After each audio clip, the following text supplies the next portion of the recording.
Episode 1, Istri Mudaku yang berusia 22 tahun. Gelombang menghantam pantai satu demi satu, dan riak-riak yang bergolak memicu lapisan demi lapisan tanda di pantai. Oh, kenapa menjelang senja? Apa aku tidur begitu mati? Tidak ada yang memanggilku. Mu Yafei, mengenakan bikini bermotif biru, bersandar di karang dan tertidur, saat sore hari. Rusak akan menjadi gelap dan saya tidak tahu apakah ada taksi untuk kembali. Mu Yafei buru-buru bangkit, meregangkan pinggang seperti biasa, dan tiba-tiba merasa jauh lebih jernih. Hah, apa itu? Apakah ada orang sepertiku yang tidak kembali? Mu Yafei melangkah dengan kaki panjangnya, mengusap matanya dengan bingung dan melihat dengan hati-hati.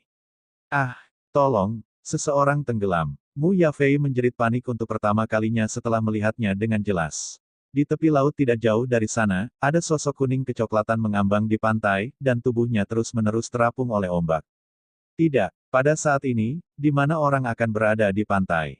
Mu Yafei bereaksi. Saat itu sudah malam. Orang yang datang ke pantai untuk berlibur sudah kembali. Bagaimana seseorang bisa menyelamatkannya? Setelah menghirup beberapa kali angin laut, Mu Yafei menepuk dadanya yang besar. Ho, Mu Yafei, aku tahu airmu sangat buruk, tapi hidup sudah mati. Hanya kamu yang bisa menyelamatkannya di sini. Ah, aku bertarung denganmu. Teriak Mu Yafei dengan berani, dan terjatuh ke dalam laut. 15 menit kemudian. Batuk-batuk Mu Yafei terbatuk keras saat dia mencekik air di tenggorokannya, dan akhirnya mereda. Tuhan memberkati, saya masih hidup. Tidak, bagaimana dengan orang ini? Saya mencoba yang terbaik untuk menyelamatkan Anda tidak bisa mati begitu saja. Mu Yafei dengan keras membalikkan pemilik tubuh ini, dan pada detik berikutnya, dia tercengang. Itu adalah wajah bersudut dengan hidung melengkung, dan poni hitam halus yang basah melayang di dahinya yang tampan. Di bawah apel yang tinggi dan diluruskan ada sepasang klavikula pria seksi, dan kemudian ke bawah. Ah, kenapa kamu tidak memakai pakaian? Pakai celana dalam saja. Mu Yafei tersipu, memalingkan kepalanya dengan cepat. Tidak, dia tidak bisa mendengarnya sekarang. Mungkin ombaknya terlalu besar dan celana dalamnya telah hanyut. Mu Yafei dengan cepat mengeluarkan syalnya yang halus dan menutupi pria itu dengan megah. Ini syal favoritnya, dia membelinya karena ada diskon untuk harta karun tertentu. Alhasil, aku menggoyangnya dengan keras, tidak memikirkan kekacauannya untuk sementara waktu. Mu Yafei mulai mengguncang tubuh pria itu, mencoba membangunkannya, tetapi tidak ada tanggapan setelah beberapa menit. Jelas perutnya masih bergerak. Hidungnya masih bernafas, kenapa kamu tidak bangun? Mu Yafei mencoba menamparnya dengan kuat, dan mencoba berbagai cara, namun akhirnya tidak bisa membangunkan orang ini. Apa yang harus saya lakukan? Tidak ada orang di sini lagi, bagaimana saya akan menyelamatkannya?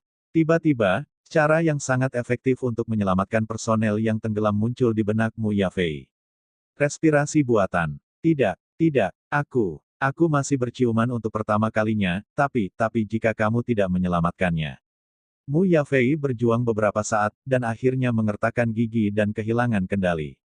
Hidup adalah masalah hidup, jika aku tidak menyelamatkannya, aku akan mengalami mimpi buruk di malam hari. Tidak peduli itu. Mu Yafei tersipu, menutup matanya, dan menempelkan bibir merah Zuyan ke mulut pria itu. Kegelapan di depan mata Du Xiaotian tiba-tiba merasakan seberkas cahaya muncul di kegelapan, dan panggilan yang jelas membimbingnya ke cahaya. Rasanya begitu lembut, begitu harum. Du Xiaotian merasakan angin harum keluar dari mulutnya, dan sepotong kelembutan mendekat. Rasanya terlalu nyaman, jadi dia menggigit dan memeluknya erat. Wih. Mu Yafei menutup matanya, tiba-tiba merasa ingin berpegang teguh pada orang-orang, dan usaha itu terlalu besar, dengan wanita biasa yang lemah sama sekali tidak terbuka. Yang lebih mengerikan adalah sepasang bibir gioknya didorong ke belakang dengan kuat oleh benda basah, dan benda itu masih berjuang dengan gigi putihnya, mencoba menembus ke dalam. Akhirnya pada saat kritis, Mu Yafei melepaskan diri dari pengekangan ini, dan tiba-tiba bangkit, terengah-engah. Ekspresi Du Xiaotian masih belum terpenuhi, dan dia menyesal tidak bisa makan sesuatu yang lebih baik. Setelah akhirnya harapan, Du Xiaotian membuka kelopak matanya yang berat dan melihat pemandangan di hadapannya. Seorang wanita cantik yang mengenakan bikini biru menatapnya dengan wajah memerah, dan detik berikutnya, angin harum menghantamnya. Jepret, 5 sidik jari yang jelas dicetak di wajahnya.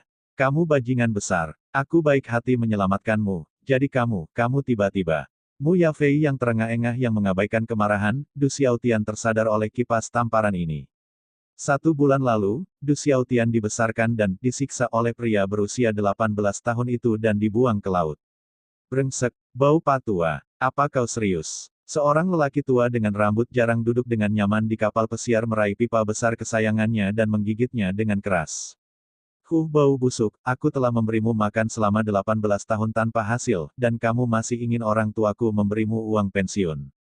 Du Xiaotian, yang diikat dengan tangannya dan melemparkan kakinya ke laut, berteriak, dasar orang tua brengsek. Ini di tengah laut. Aku tidak tahu di mana itu. Kamu menginginkan hidupku. Orang tua itu masih sama. Terus merokok pipa besarnya dengan nyaman. Itu bukan urusanku, terserah kamu untuk mati atau hidup. Oh, iya, lihat dirimu, menyedihkan orang tua, aku akan memberimu petunjuk, janji, arah itu, kamu hampir mencapai daratan setelah seminggu berenang. Orang tua itu menunjuk ke arah dengan pipanya dengan santai. Du Xiaotian masih berkibar di air, lalu mengapa kau menelanjangi pakaianku? Setidaknya tinggalkan aku celana. Orang tua itu mengerutkan bibirnya. Bocah bau, yang kau pakai bukan untuk uangmu, bahkan celana itu bukan milikmu sendiri. Ingin memakai pakaian. Pergi dan belilah sendiri. Du Xiaotian, kebingungan orang tua itu. Oh, iya, jika kamu benar-benar tidak dapat bertahan, Pak Tua, biarkan aku memberimu trik. Pergi ke Z City untuk menemukan seorang gadis bernama Liu Ruolan, itu tunanganmu. Kamu melihatnya ketika kamu masih kecil, dan aku memerintahkan ciuman bayi dari keluarga seseorang. Pergi ke dia, minta dukungan, dan kamu bisa memuasakan dirimu. Saya harus bisa memberi Anda hadiah dengan makanan. Du Xiaotian tiba-tiba teringat dalam pikirannya bahwa dia telah bertemu dengannya ketika dia berusia 5 tahun dan membawa seorang anak laki-laki ke rumah lelaki tua itu sebagai tamu. Gadis kulit hitam gemuk. Ingatannya sangat dalam karena gadis kecil berkulit hitam gemuk itu benar-benar jelek. Namanya Liu Ruolan. Bersambung.